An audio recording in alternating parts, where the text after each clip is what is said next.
வணக்கம் நண்பர்களே, இயற்கை இளமை சேனலில் மீண்டும் உங்கள் கவிதை எல்லாரும் இப்படி பார்க்க நல்லா இருக்கணும். அதை எப்பயுமே கேட்பேன்.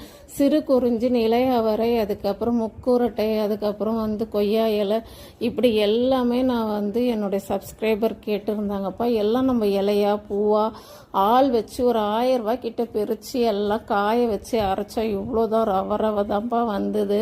ஆனால் சப்ஸ்கிரைபரும் கிடையாது, எனக்கு உறவுன்னு சொல்லிக்க நீங்கள் தானே. நீங்கள் என்ன கேட்டாலும் நான் செஞ்சு கொடுத்துருவேன்ப்பா. அதில் ரெண்டு இலை எடுத்து வச்சு காமிச்சு இதுதான்ப்பா நான் காய வச்சு அரைச்ச மூலிகை. எல்லோரும் எது கேட்குறீங்களோ எனக்கு இதை அரைச்சி கொடுங்க கவிதாமான்னு சொன்னால் செய்கிறதா என்னோடய வேலை. அதை தான் நான் செஞ்சு கொடுத்துருக்கேன். இதை காய வச்சதை விட நான் என்ன பண்ணேன், அரைக்கும் போது தான்ப்பா ரொம்ப கஷ்டமாக இருந்தது. ஏன்னு கேட்டிங்கன்னா மிக்சியில் போட்டு அரைச்சி மழை ஆனதுக்கப்புறம் அதை சலித்து எடுத்தோன்னே எல்லாமே கையளவு தான்ப்பா வந்தது. ஆனால் கேட்டவங்களுக்கு இது எப்படி நம்ம 1000 ரூபா செலவாச்சுன்னு சொல்கிறதுனே எனக்கு தெரியல. நான் அதுமாரி செஞ்சு அவங்களுக்கு கொடுத்துட்டேன்ப்பா. Thank you very much.